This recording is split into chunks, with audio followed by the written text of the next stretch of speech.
week, and we played 3 games, 3 days down in Virgin Islands, quick turnaround. And I think just the amount of time of how many games and travel, I think it's taken its toll on us. It's unfortunate that we didn't have Hadija down the stretch. I'm proud of my team. I'm proud of how we executed in the second half, and the things that we did. Hadija showed why that she's one of the most dominant post players, if not in the country, and they didn't have an answer for her. The only answer was for her to go out due to an injury, all right, to cramping. And so that part was frustrating because we were able to score it. I thought Mac played really well. I thought she played extremely hard, knocked down the open shots. Obviously a lot of minutes there, but you got to give them credit. I thought that they played extremely hard. They play fast. It's not pretty all the time. It's pickup, but it works for them. And I was really disappointed with the first half, and we weren't systematic. We wanted to execute, offensively, and because of how they played, it forced us to take quick shots, bad shots.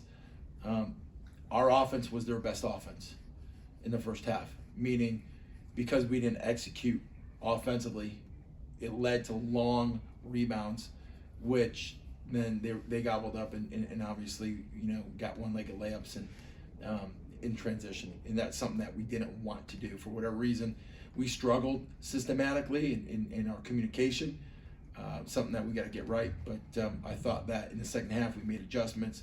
We did a better job of executing and getting the ball where we wanted to get to, and there's a reason why we got back in the game and took the lead and so forth. But certainly disappointing.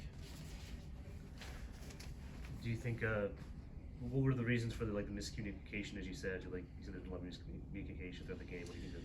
Yeah, I mean, just couldn't hear me, and I think, as you guys probably know, I'm pretty vocal. I'm probably like a madman on the sideline screaming what we were supposed to be running, and for whatever reason we're not hearing that. So either their style of play is rushing them, and sometimes when you're rushed, you can't hear, and that's where we just got to be, we got to slow down, and we need some of that leadership on the floor, and we got to be able to echo the calls, and because it got to be systematic. We can't just it can't be just a pickup game and a free for all. That's what they do. When you go and you look at it, half their field goal attempts are from 3. Everyone has equal opportunity to shoot threes. That's not us.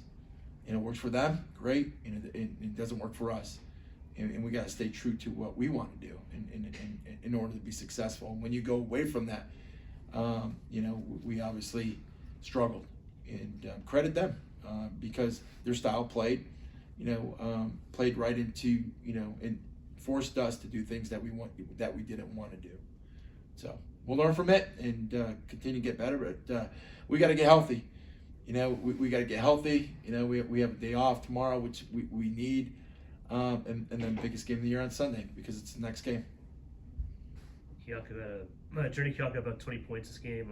Shot 7 for 11 from the field. What made her tough to stop, at least from your eyes? Say it one more time. Kiyaka, number 1 on Duquesne. Oh yeah. 20 points. Yeah. And she did a great job for them. She's their second leading scorer. Did a great job of getting downhill. Driving the ball to the basket. Her 2 threes. She doesn't really shoot the 3 that much. Hurt us. And you got to give her credit. This is a big game.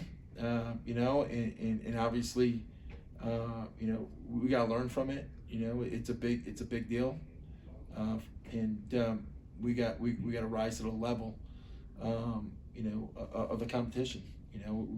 Regardless of who we're playing, we can't just step on the court and think like we're going to win. We're nowhere near that. And we got to respect every single opponent that we play, each and every single time we take the court. But more importantly, I'm looking for our players to respond. Losing 4 games in a row is hard. And we got to figure out how to get out of this. But I can only tell them what they need to do. We just got to go out there and do it. But I do think that we played hard. You know, it wasn't lack of effort. I'm not like upset with our effort. Execution at times, yeah, no question about it. You know, but effort, I thought we played hard. You guys held Megan McConnell to her lowest point total all year. What was the game plan going in on her? Yeah. You know, 10 eyes on her, you know, the entire time, you know, load up every single time she has the ball. And, you know, and she's our catalyst, and she's a seasoned, you know, player. She's been there for, I think, 10 years now, it seems. You know, but she's a really good basketball player. And, you know, she's confident. She's a catalyst, and she makes them go. And, you know, she does a great job of understanding when she does attack, you know, how the defense is going to react, and then where to find people, you know, and everyone's just teeing up and knocking down threes and paying for that. So, you know, we knew coming in what we need to do. You know, we need to load up on her, and, you know, I think we did a pretty decent job, but, you know, she can, regardless if she scores or not, she still impacts the game because of her want to. And there's not many players in the country that have a want to the way she does. MaKayla, you scored 13 of your points in the second half. What do you think was the reason why you guys played better in terms of a team offensively in that second half, and how do you try to use that in games going forward? Like he talked about in the first half, like we weren't communicating, like we weren't running our offense. So when we won the halftime, that was the first thing we talked about, was just executing and listening and repeating. So for that, I mean, we were playing through Hadijah, just coming off. That was really my mindset, is get her the ball and then we play off of her.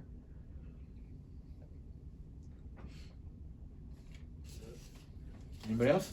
All right, thanks, guys. Thank you.